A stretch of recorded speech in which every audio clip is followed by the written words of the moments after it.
Humpback whales are such an intelligent species, and they are very vocal too. Their songs are heard up to 20 miles away and up to 20 minutes long. Krill is one of their main food source. They can eat 1.5 tons a day. Humpbacks are global trotters with an existence of approximately 40,000 in the water right now. Each whale has a unique design that can be found on their belly. Humpbacks also have not one, but two blowholes, one for each lung.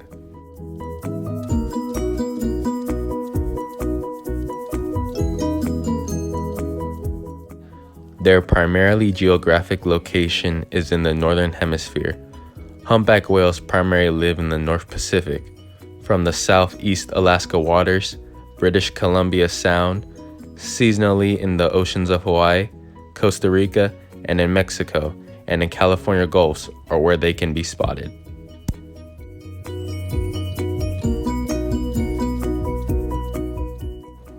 In 1985, before a temporary prohibition was put on commercial whaling, all communities of humpback whales were significantly reduced, some by more than 95%. The breed is growing in abundance in most of its range, yet faces some risk from entanglement in fishing gear, vessel strikes, underwater noise, and habitat persecution.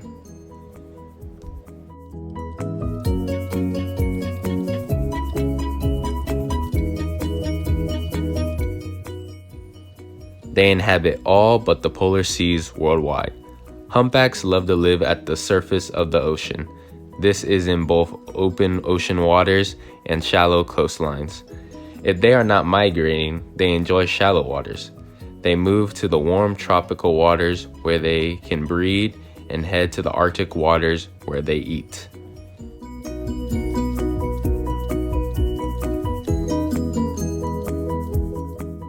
Humpbacks play a vital role in our ecosystem by maintaining a stable food chain and feeding other marine animals that assist to provide a cleaner atmosphere. In addition, they help grow the economies that rely on whale awareness watching and other spectacular activities that bring capital through tourism.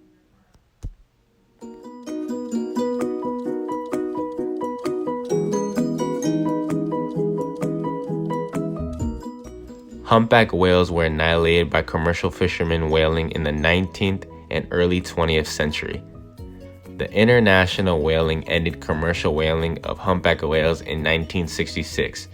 They were one of the first species protected under the Endangered Species Conservation Act in 1970. Also, one of the main reasons humpback whales can go endangered is their main predator, the killer whale. The killer whales will mainly go after the young calves, but will still go after the older whales. Some experts who get a chance to be up close can notice the teeth marks of a killer whale.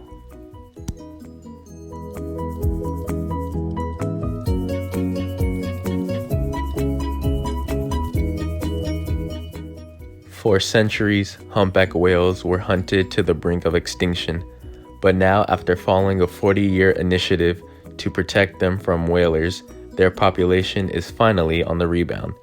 The Whaling Commission's moratorium that went into effect in 1985 played a major role in the recovery of the humpback whales. Most populations of humpback whales no longer need endangered species protections, according to a decision made by the National Marine Fisheries Service.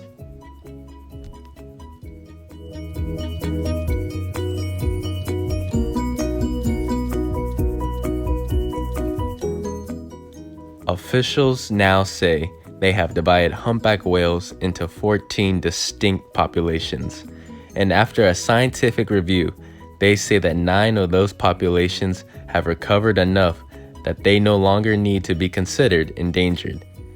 Angela Soma, the chief at the Endangered Species Division, states many of the day-to-day protections and activities will continue to occur. For example, officials have filed regulations to ensure that vessels around Hawaii and Alaska continue to maintain a safe distance from the whales.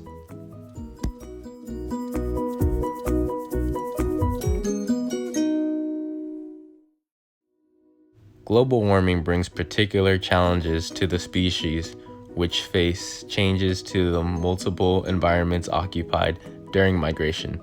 Central of biological concern says the biggest concern about climate change is how it will affect the whale's food sources.